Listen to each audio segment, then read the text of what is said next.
Bonjour à tous, vous écoutez Jade FM, vous nous écoutez en vraie radio sur le 99.7 MHz et sur www.jadefm.fr. Jim à l'antenne pour les rencontres de Jade, 3 invités en plateau ce matin. J'ai le plaisir d'accueillir Brigitte Cottineau, bonjour. Bonjour. Vous êtes accompagnée de Brigitte Darras, bonjour. Bonjour. Et de Marie-Ève Le Forestier. Bonjour. Bonjour à vous trois, vous êtes présentes toutes les trois en plateau et en studio aujourd'hui. Nous allons parler d'un salon du livre, le salon du livre qui est là. C'est à la fin de la semaine, ça arrive les 22-23 novembre. Salon du livre de Pornic, 5e édition, on a calculé ça juste avant que cet entretien ne commence.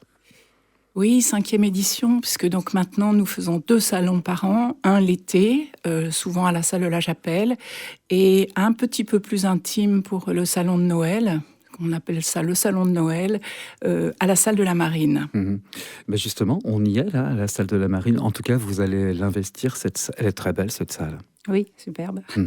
Alors pour des expos de peinture, sculpture, photographie, tout va bien, mais également pour recevoir des auteurs et des autrices. Oui, tout à fait.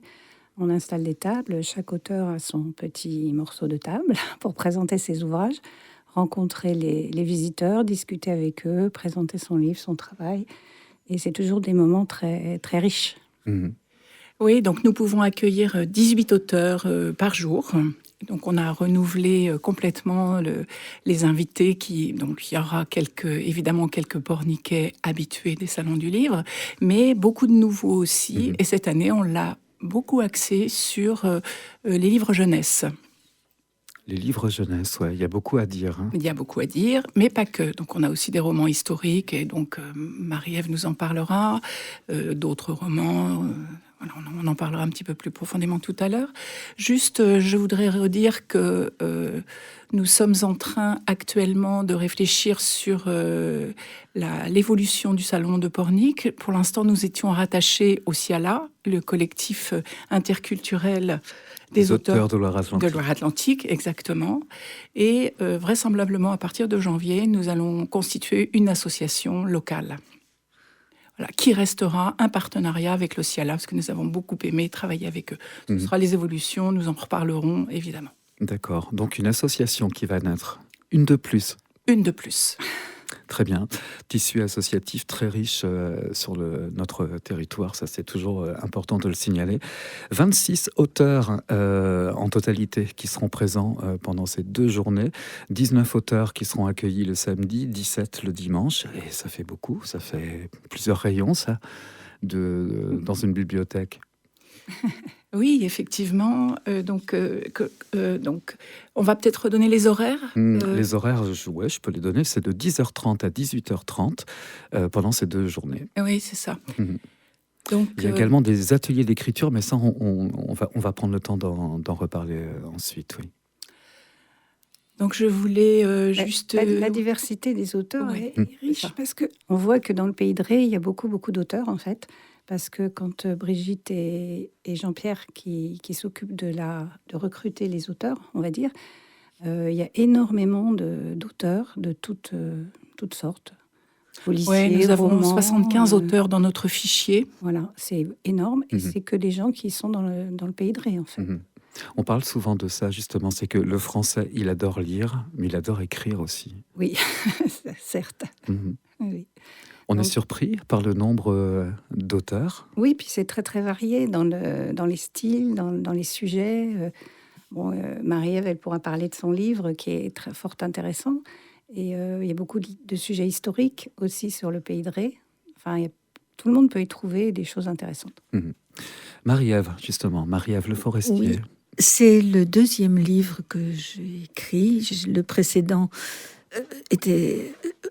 c'était la vie de mon aïeule, arrière-arrière-grand-mère, Eugénie Niboyer, une féministe du 19e.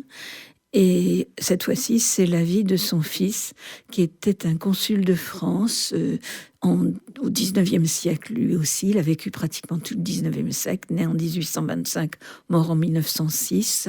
Et il a la particularité, comme beaucoup de consuls, d'avoir été en poste dans de très nombreux pays. Donc, avec Paulin Niboyer, nous suivrons ses pérégrinations, plus exactement sa vie de consul, qui est très riche, sa vie familiale, un peu compliquée, ses voyages, très compliqué, avec des tas d'aventures, parce que à l'époque, il n'y a que la marine à voile au départ. Quand il est nommé pour son premier poste à Honolulu, il lui faut passer par le Cap Horn, et son voyage dure 8 mois, semé d'embûches, bien sûr.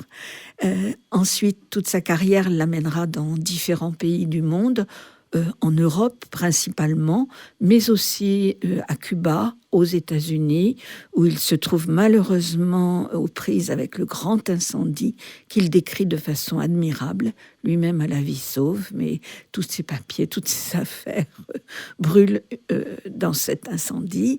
Il rentre en France, il continue sa carrière jusqu'à son dernier poste à Lisbonne et un dernier mariage en fin de vie qui a donné des enfants dont je suis la descendante.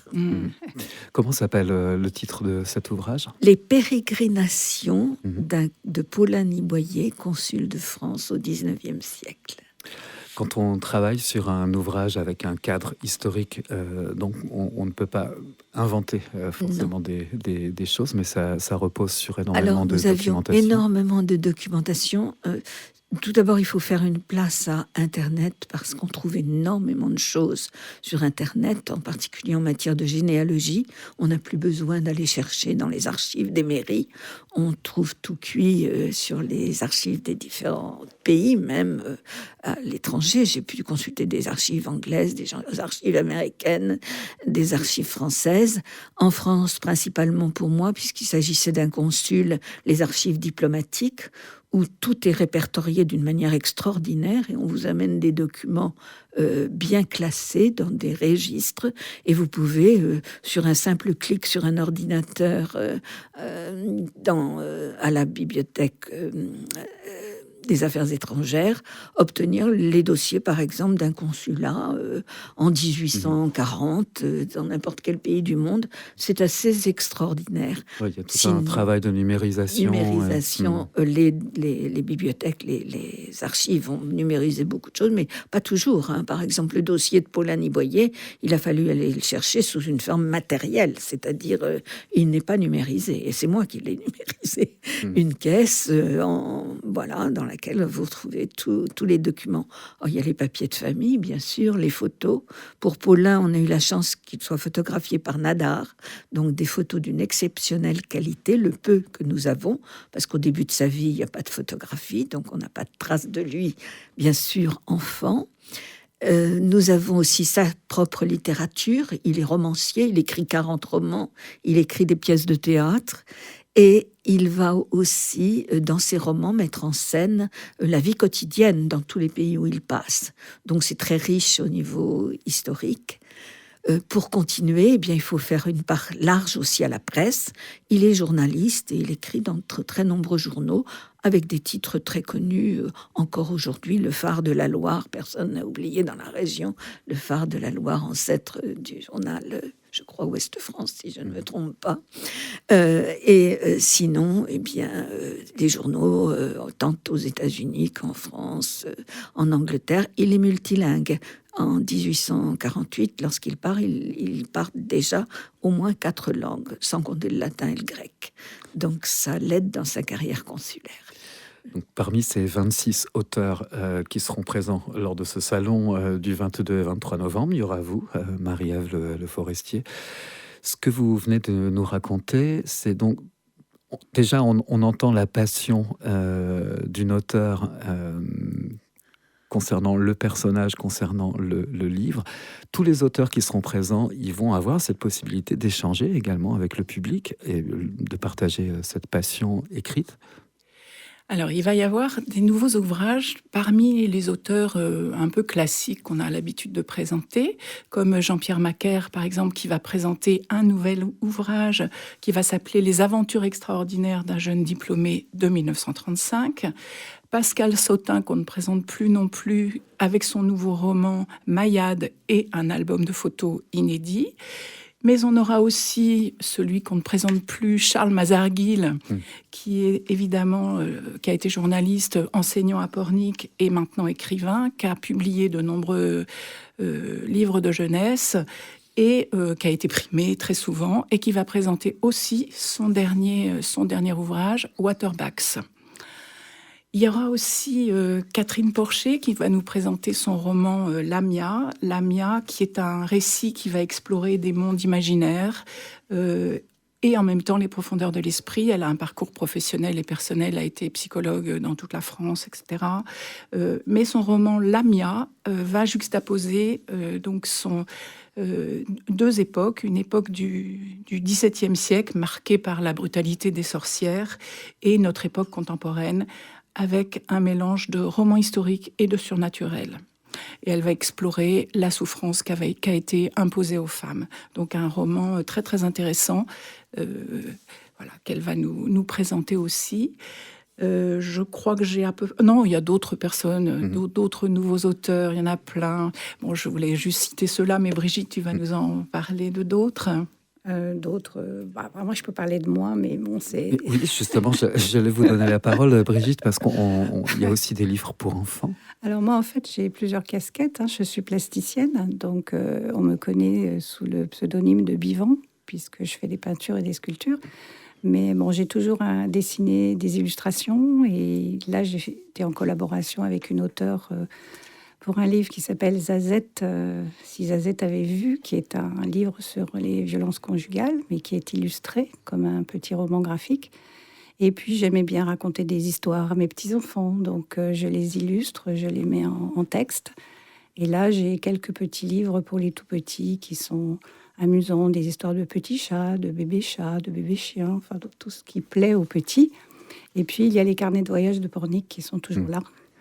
Avec le coloriage que j'ai dû réimprimer puisqu'il a beaucoup de succès et on me le réclame.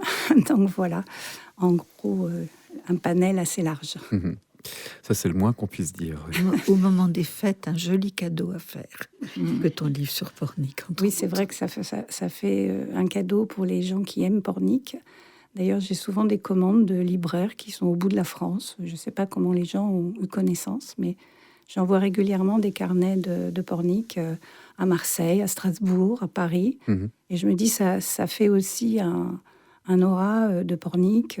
Ça contribue à la visibilité de Pornic aussi. C'est une forme de travail d'ambassadrice, c'est ça? Un peu.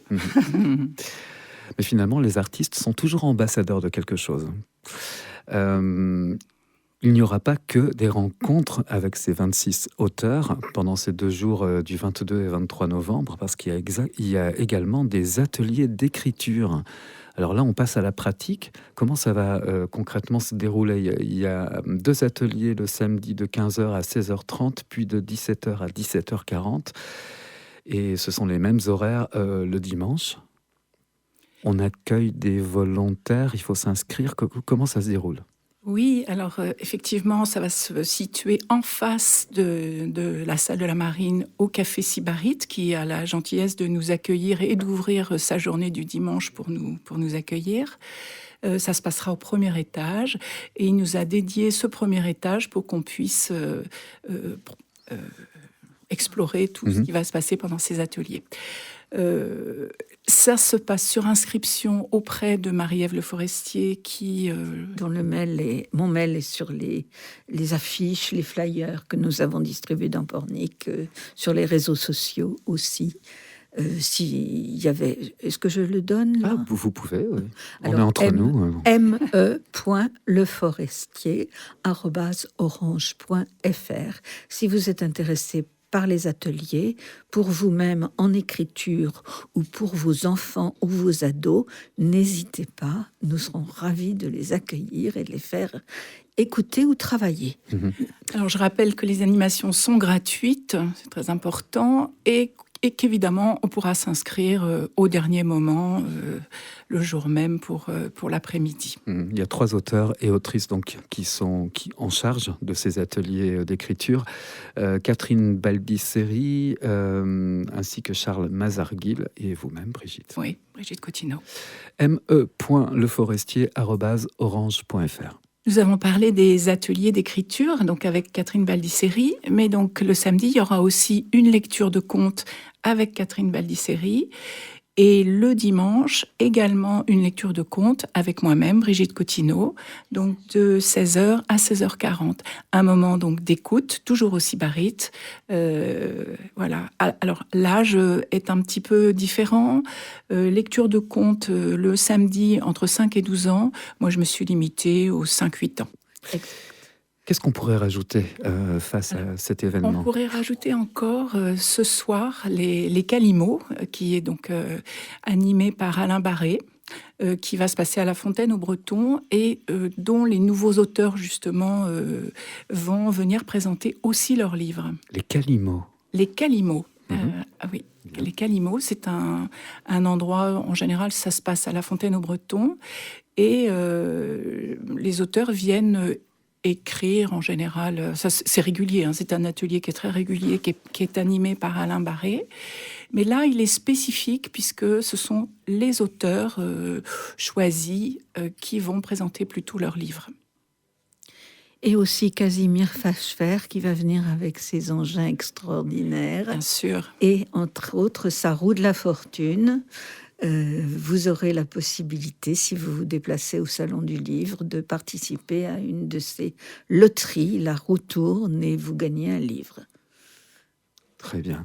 Ah oui, alors ce monsieur, Casimir Fachefer, il vaut le déplacement, hein, y compris rien qu'à lui tout seul. Ses inventions. On a eu 2 reporters qui s'en souviennent encore, qui sont allés faire un reportage, je sais, à la Bernerie. À la Bernerie, exactement, ouais. Vous vouliez ajouter quelque chose, Marie-Ève ? Non ? Eh bien, très bien. 22-23 novembre, de 10h30 à 18h30. Ça dure donc toute la journée. Des ateliers d'écriture qui, eux, commencent à 15h jusqu'à 16h30. Une autre session de 17h à 17h40 pendant ces 2 journées, du 22 et 23 novembre. Allez-y, allez rencontrer les auteurs porniquais qui ont plein de choses à écrire, mais à dire aussi. Et ça, c'est génial, cette chance de proposer à un auteur, une autrice, de rencontrer ses lecteurs ou de répondre à des questions. Merci à vous 3. On vous souhaite un très bon salon. Merci beaucoup. beaucoup. À bientôt. Merci à beaucoup. Bientôt. Jade Rencontre, c'est tous les jours à 13h et 19h.